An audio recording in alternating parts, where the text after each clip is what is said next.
Hello and welcome back to Highway to Hoover, a production of SEC Extra over at D1Baseball.com. I'm your host, Joe Healy, joined as always by my good friend and co-host, Mark Etheridge. And we're here to talk about the big news of the week. We're going to talk about Tony Vitello headed to the San Francisco Giants, something that over the last, let's call it month, 3 weeks to a month, has been a remote possibility to a distinct possibility to now what has happened. So I still can't believe it, man. Yeah, it is one of those news stories for sure. Mm-hmm. Yeah. I think the immediate takeaway was that you're going to have a guy who didn't even play professional baseball. I mean, he went straight from college to being a college coach, right? And this will be his first. I mean, experience is I guess the right word, but just first exposure, other than like you and I are watching it on television, right? And certainly there are a lot of skills that are portable, right? And leading teams and between the lines and, you know, managing pitching staffs and in-game decisions and all those kinds of things. I'm sure he'll do fine. And it's all the other pieces of it, the ancillary pieces outside the stadium, and then doing it over 162 games, right? And then that is just it's a leap of faith by Buster Posey, but it's also betting on someone who has displayed competence and who has displayed an ability to win and lead and be a force of personality that his players have loved. And I think all of that kind of puts together. I mean, he's got a chance. He really does. I mean, there are going to be a lot of people who go, "Oh, this is no way this is going to work." I'm not one of those. I really think that he's got a shot. Now, who knows? You know, we have these can't miss coaching prospects in every sport that fall on their face, right? But I do think that there's an opportunity to do something different, and for him to come in and, like it's been said, Joe, I mean, if it doesn't go well, I mean, what has he really lost? Then he comes back to college and has his choice of whatever's open, or maybe somebody creates an opening for him to come back to. You know, kind of like what Nick Saban did. You know, that his NFL coaching career didn't go like you want. Comes back and, you know, then he becomes the greatest coach ever, right? So Tony is, for me, other than walking away from just an absolute phenomenal situation in Tennessee, that's the only thing he's giving up. Now, that's substantial, but it's not like when he comes back, you know, or assuming he comes back, right, to the college game, that something like that won't be available for him. So, I mean, it's fascinating. It's probably the biggest. I was thinking about it from a college baseball standpoint. Is this the biggest story that we've had? Certainly from a coaching standpoint. This is up there. At least, you know, in the modern era. It certainly has the potential to have the most far-reaching fallout, just right. Because now you've got a coaching search at least we assume, you know, an eventual coaching search at one of the biggest brands in college baseball right now, and also the timing. The timing, the possibility that, you know, the fact that this has never happened before, the fact that, you know, Tony may come back at some point, you know, all those things. You know, of course, there were probably A&M and Texas fans yelling at us like Schlossnagle a couple of years ago. That's another contender. Yeah. That's probably the other one that's in that mix. Where I come down on, and I should say, let me say this first, like Chris Burke, Kyle Peterson, and Kendall Rogers did the Immediate Reaction podcast when this news first came out on Wednesday. Go back and listen to that. They did a really good job because Berkey and KP were both big leaguers. They have a perspective that Mark and I just don't have. So I thought they did a really good job of talking about where it's going to be different for him, how he's going to have to what he's going to have to navigate that he's not had to navigate in the college game. So go back and listen to that. Mark and I will, we're giving our perspective, but we're going to spend more time probably talking about the Tennessee side of this thing. But for me, Mark, the whole will it, won't it work? A couple things here. One is that I've had a lot of people texting me and who have kind of told on themselves that they're not paying that much attention to college baseball, or at least they're kind of just only vaguely aware of it, by texting me like, oh, this is going to be a train wreck, because they're thinking of Tony from 2021 and not the current version of him, right? Like he's a very different he's matured. Yeah, no doubt. And so I just think that's people telling on themselves. But and the whole will it, won't it work thing, and I don't mean this as a slight to anybody or anything, but in the big leagues, if they have a playoff caliber roster, they'll probably make the playoffs, and if they don't, they won't. I just think that's what it boils down to. And I think that's part of the reason why Buster Posey and the Giants brass make this move, is it is reflective a little bit of the way the manager is thought of, in terms of, we need someone that's going to be a rock star at managing a clubhouse, being a friend, a therapist, somebody who can, chew out a rear end when he has to, who can play all of those roles, which we know Tony has done incredibly well throughout his time at Tennessee. They're not really looking for him. Yes, he can develop players. Yes, he can teach.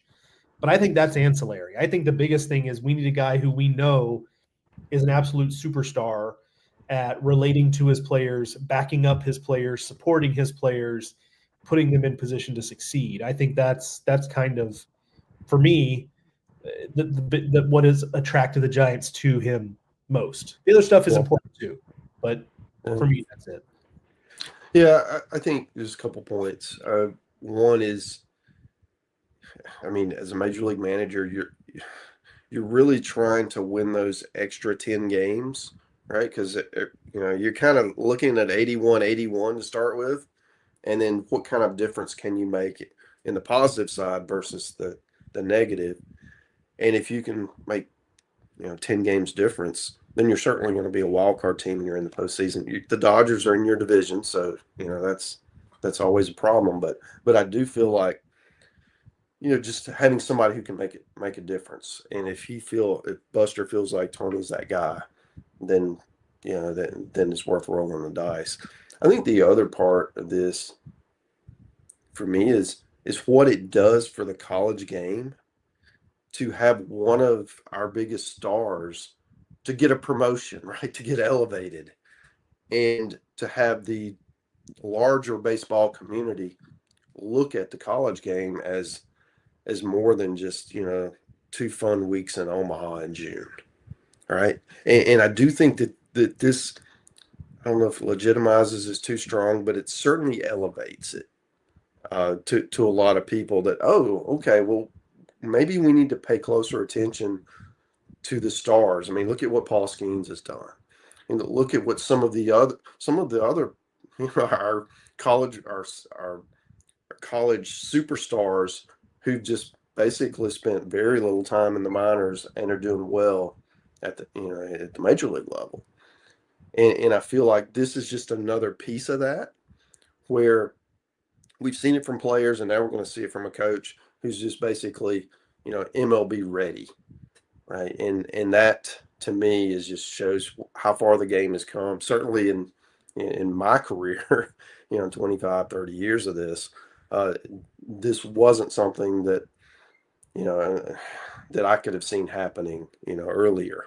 And now, while it was shocking, now that you've kind of had a little bit of time to absorb it, maybe it's not as much. And I do think that if this goes well with Tony, you're going to see others perhaps get that opportunity. And it takes us, the special personality, the special skill set.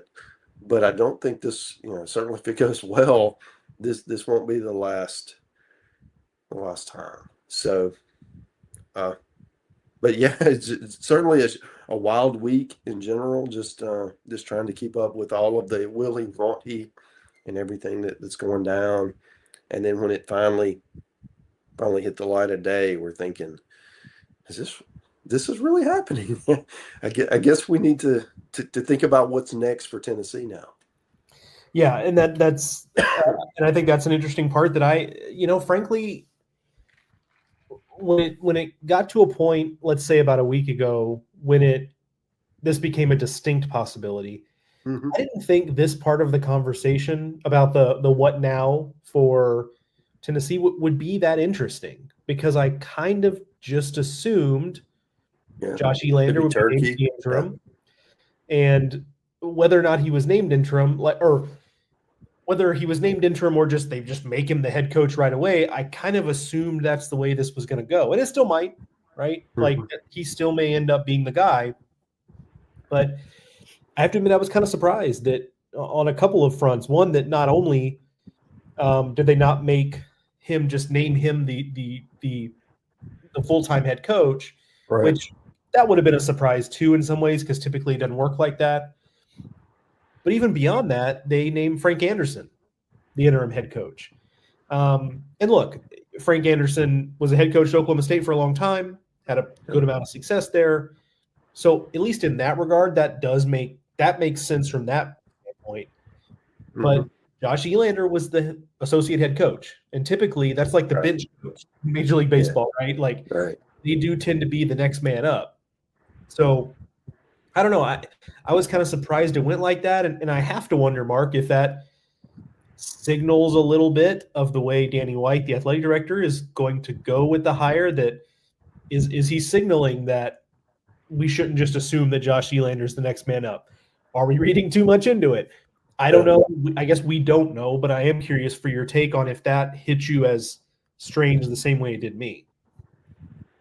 I do feel like he's gauging interest with others, and to see if any of the potential candidates that he would contact, he would have a better relationship, a better feel for how successful they would be in this role.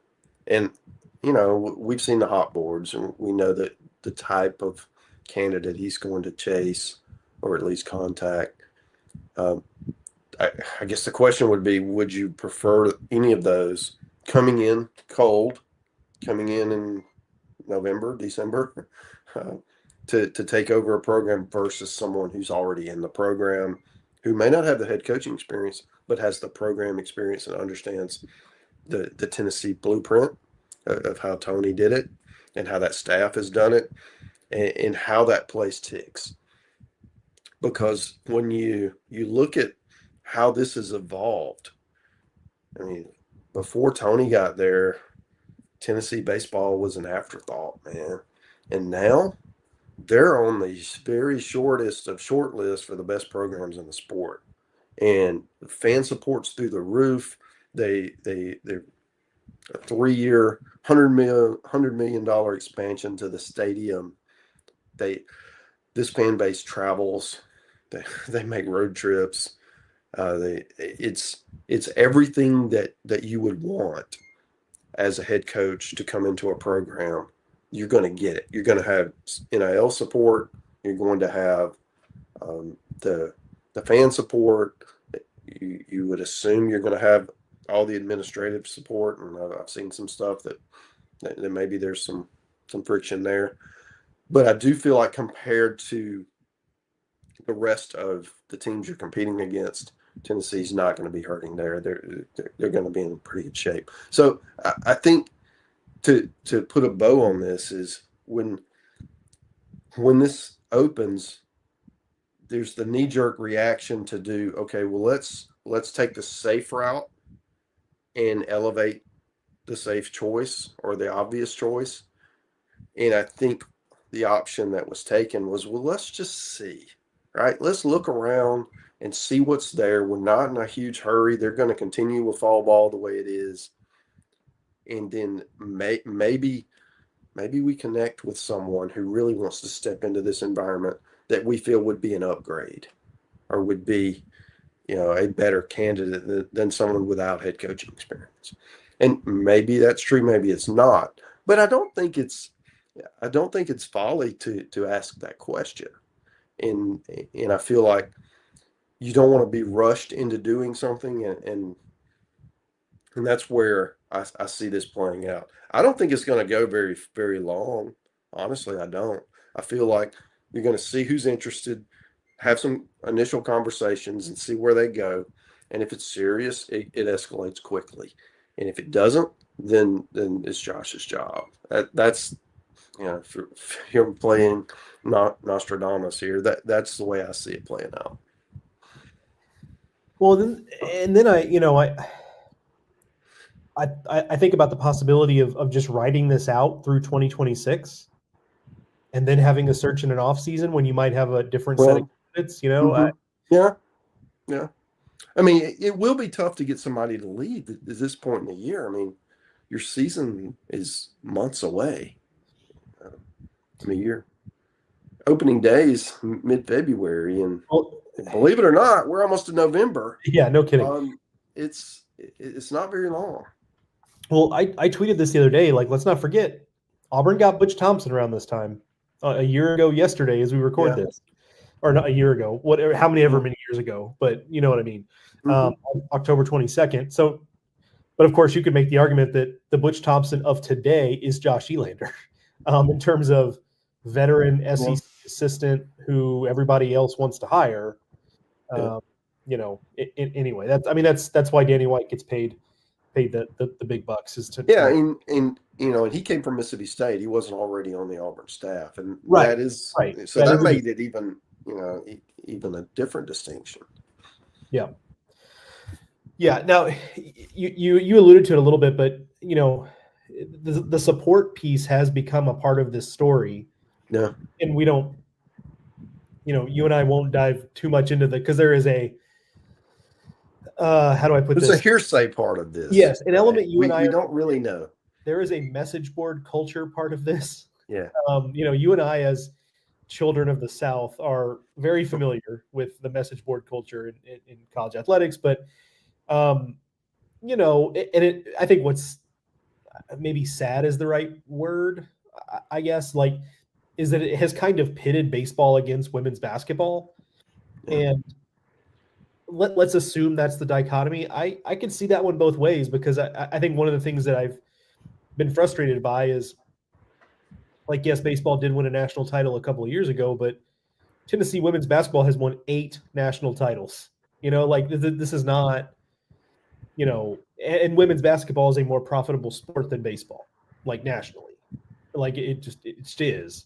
And so, I can see both sides. If that is truly the dichotomy, and you and I are living and breathing this every single day. We don't live in Knoxville. We don't, So there are elements of this we don't have all the information for. But I do think it is a bummer just that those two sports got pitted against each other, no matter what the facts are. That's just. And that's happening everywhere, Joe. I mean, because you look at it. I mean, it's the pie is 100%, and how you divvy it up is going to be determined by the athletic department or potentially at the presidential level, depending on where you are. So, I mean, Kentucky has kind of had this where basketball is getting an oversized share compared to its peers, while football is getting smaller, and you can see the results on the field, right, for football.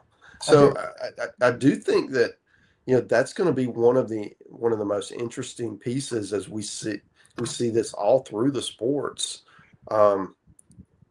as coaches, as they get hired. That's going to be one of the things they want to know before they accept the job. I mean, what's my rev share percentage? And I'll take the job if you bump it from 5 to 6 or whatever the number is, right? And then, but to do that, you got to take it away from someone else who potentially made the same or similar negotiation tactic, right? So it's really challenging from that standpoint. And I do feel like that if there's any teeth to this, that this won't be the last time that we see this come up. This is going to be a trend going forward. However, I do feel like the people, the Tennessees and the LSUs and Arkansas and people at the top of the sport, they have an advantage anyway. And the the only people that they're trying to get a leg up on, or those at the top of the sport, that's really small group that we just mentioned. They're still going to have a bigger advantage because people want to play for those, for those programs. So while it's, it's millionaire problems, right? It's something that, yeah, you'd like to get it if you can, but I don't know that that's worth, torpedoing your career to, hey, I don't want to work there because something like that's going on. So, I do. It is something to watch, but I do feel like that anyone who walks into that head coaching job, whether it's Josh or the next, or they go outside, is going to be in such a great position with that facility, with all the support. I mean, the winning pedigree, all that talent. We haven't even talked about the recruiting. I mean, their prep class for the next couple of years is just phenomenal. It's just absolutely loaded. One of the best in recent memory. Now, you never know. A lot of those guys are probably going pro, but just to have the opportunity to get them to campus is, and now all of that is in jeopardy, certainly with the coaching change. So you there's one more thing to focus on as we head into the season. Obviously, who's going to be the coach? Then what's the team going to look like? Because this is a top 5 kind of roster. I mean, they may not have the star power, at least the proven star power that some of the others have had, at least, heading into the season. It's so deep with really good players. And I feel like, we may not know who's going to be in the starting lineup, but they're going to have 12, 15 guys that are really good positionally, and maybe that many on the mound as well. So it's a really good roster, and they're going to have a lot of success. And then the next part of that is what happens going forward, depending on who the coach is. Do you see some guys exit, or can they hold a recruiting class? Those kinds of things that typically happen when a coach leaves. So lots to focus on, but there's as much positive, as there is cause for concern, just for how good the situation is within that program. So let's spin it forward a little bit, Mark. I don't want to just recite off paywalled content on our podcast, so I won't read off Kendall's entire list of candidates he threw out there.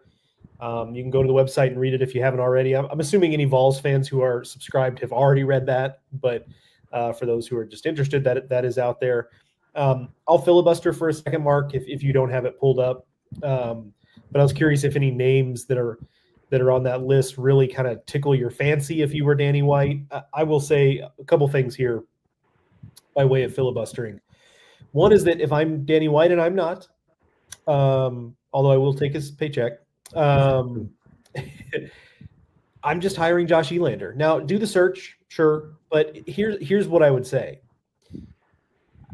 For me, it's not just a continuity play, although you could make an argument that that's important, and sometimes it is, right? We see that sometimes that continuity can be valuable. Other times it doesn't seem to be worth much of anything. My argument is actually more based around that you could make an argument that he's as hot a candidate. If this was generic SEC job X instead of TC, that Josh Elander would be the most sought after candidate for that job anyway, right? Like, we're not talking about an assistant coach who's only been in the job a couple of years. We're not talking about an unproven guy. We're not talking about a guy who's brand new to the SEC. Like, this has been Tony's right-hand man for a while now. And someone who has been in the mix at other big-time jobs and has made the decision to stick around at Tennessee. So my argument is less around, hey, let's keep the band together. Although, again, with he and Frank sticking around, like, you could make an argument that would be worth the while. And it's more just based around, like, hey, like, you've got this young budding superstar coach right here. I think is ready for this. Now, we don't know. We could be wrong. But I think that's the way I would go if I were in Danny White's shoes. I just think there's so many positives there. Yeah, it's hard to argue with that, Joe. It really is. I mean, I think that's the play, and I do feel like it might be worth kicking the tires just to see. and see if Sure. maybe you have this wonderful connection with somebody and they have this master plan that's just going to wow you. But that might not be as likely as the guy who's been there the whole time and had a front row seat and helped build it. I do think that there's a part of this that we can talk about. You and I talked about this a little bit before we hit record. The Michael Early factor, where he was the popular assistant and really wasn't thought of as a factor in the A&M search, and the players went to bat for him just the way Tennessee is for Elander. And he got the job, and it didn't go as well. Now, we'll see what happens in year two. But certainly year one was a disappointment. And there's always that stigma of, okay, well, you let the players pick the coach, and it didn't go well, and that's on you, Mr. AD. And I do feel like if I'm an AD, I don't want that. I don't want that sticking to me, right? So I do feel like maybe that's part of this due diligence, that we're going to go out and make sure that we're making our own decision and we aren't being, shooed into it, right? And I'm not saying that's what's happening, but that would cross my mind if I was making this decision. As far as names that Kendall had, I'll throw one out there that kind of made me, how like when your dog is doesn't really understand what you're saying or is trying to figure it out, it tilts its head to the side. Yeah. I kind of did that when I read the name. That's Cliff Godwin at East Carolina. Yeah. Maybe not a name that you would have thought, but I think he could be a fit. One is he's just won a whole bunch at East Carolina. Like, let's face it, like that program is as great as that program is, great fan support, great administrative support, great ballpark, yada, yada, yada, on and on and on, tradition, is just facing a lot of headwinds in this era of college athletics, right? And so the fact that they continue to compete nationally the way they do is impressive, and Cliff Godwin really brought that program back to that spot.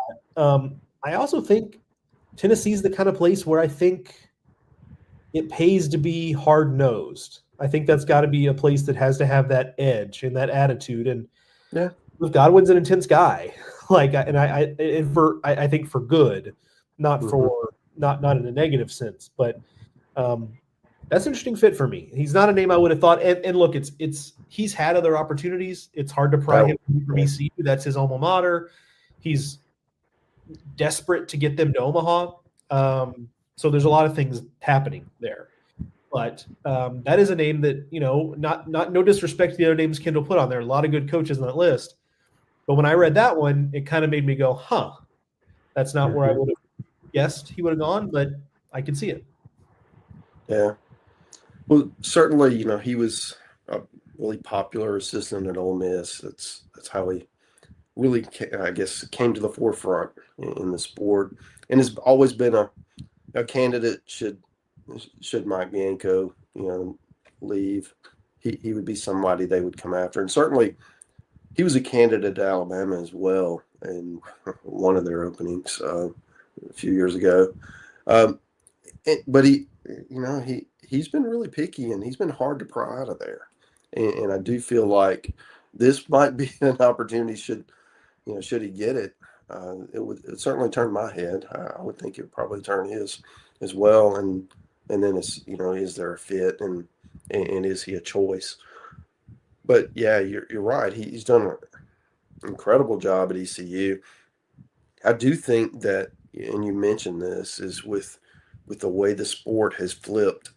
It's not that you can't win as a mid-major, as we saw with Coastal last year. It's just really challenging, and it's stacked against you if you don't have the financial support to stack up with the best in the country. Everything's got to go your way, and not to say you can't do it, but it's going to be challenging to have that consistency that we've used to, we're accustomed to with Godwin's team. So yeah, he'd be an interesting choice. It's certainly somebody worth talking to. I do feel like, if you're Tennessee, you're in a position where you can get a you're going to be able. You're not going to get Tony, but you're going to get a really good coach, whether you go with Josh or if you pick somebody over him. I'm feel pretty confident he's going to be a really successful coach. So they're in a good position despite how hard this week had to have been. Yeah, no doubt. I mean, the ways in which Tony has just totally turned around the way we think about Tennessee baseball is incredible and can't be overstated, frankly. And it's why if you're a Tennessee fan, you're disappointed. I get it. Mm-hmm.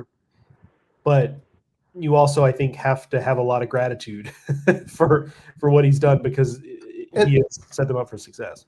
Yeah, and even if you're the most diehard Tennessee fan, you kind of understand it a little bit. I mean, just a guy who's quite literally getting called up to the big leagues. Right. He's a baseball lifer.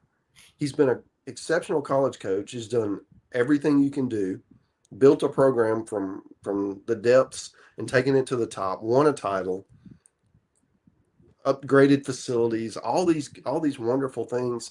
And now he's going to get a chance to do what no one has ever done. Is had no professional experience and find yourself leading a major league dugout. Right? Who says no to that? I mean, I get it.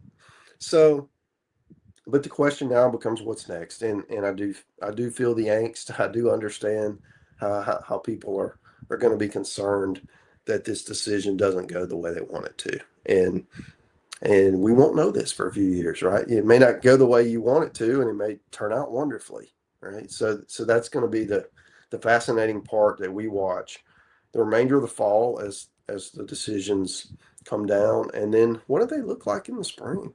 Because I mean, Tennessee is going to be a preseason top 5 kind of team.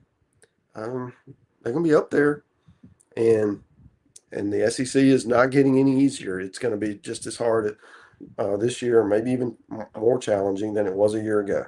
So the good news is there's lots of opportunities to impress. The bad news is, buddy, you got to bring it every week, and you'll have a first-time head coach at least wearing, being a head coach at Tennessee, depending on how it goes. So it adds some, I guess, some nuance and some novelty to the season. And then for those who aren't Tennessee fans, like somebody texted me the other day when they heard the news, it's like, now who do I pull against in college baseball? Because Tony certainly was polarizing, and he had his share of detractors. So you got those people who are a little bit confused now. Who's my new villain? Well, that's why I've kind of had the thought of there are a lot of fans of other SEC programs that are excited about this news, and I get it from a competitive standpoint, but I also think it's like I think you're going to miss him more than you realize, kind of, because he was polarizing and galvanizing in a way. Yeah, for and interesting, right? right. I mean, in that team, a few years ago with the Daddy Coates and the home run extravaganza and all that brought so many eyeballs, and a lot of them were pulling against Tennessee, just hoping they would lose, and they rarely did. But it was one of those things that I feel in hindsight, looking back on it, it really helped. All the games were on SEC Network, and people really would tune in to watch Tennessee and often pull against them. And then sometimes they'd win you over, and you'd find yourself pulling for them too. So it was just an interesting byproduct of that whole year that's carried forward and played a big role in how this sport has grown. One final thing before we get out of here, we would also be remiss if we didn't mention some other coaching news that came down Wednesday. Florida head coach Kevin O'Sullivan announced taking a leave of absence effective immediately. Chuck DeRolliman is the interim head coach. Mark, you'll actually be in Jacksonville. They're taking on JU in Jacksonville coming up here this weekend as we record this. So, it kind of gives you an idea of the seriousness that the leave of absence is taken with. That it's not a convenient time, right? There's no good time, but it's not a convenient time. But that was a decision made, and I think I don't want to speak for you, but I think we're both kind of in the camp of we hope this leave brings whatever Kevin O'Sullivan needs out of it, long story short, but it will be interesting to see. There's so many unanswered questions here. I mean, it's an indefinite leave of absence. We don't know what that means. I'm not sure Kevin O'Sullivan exactly knows what that means, or the administration.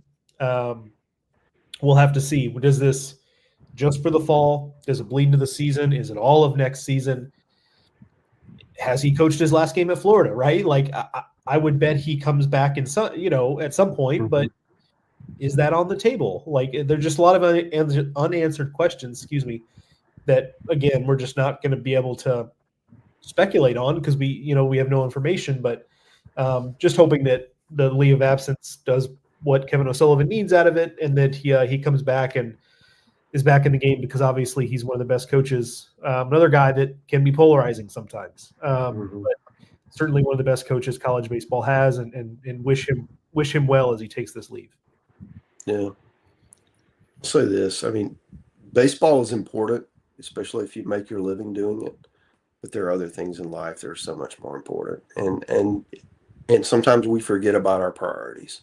And sometimes we forget the things that really are, in essence, what we want to be, from a character standpoint, from a lifestyle standpoint, just health, all of these different things that sometimes take a back seat when you're pulling against somebody, or you're pulling for somebody, or all those kinds of things that come across when we're competing.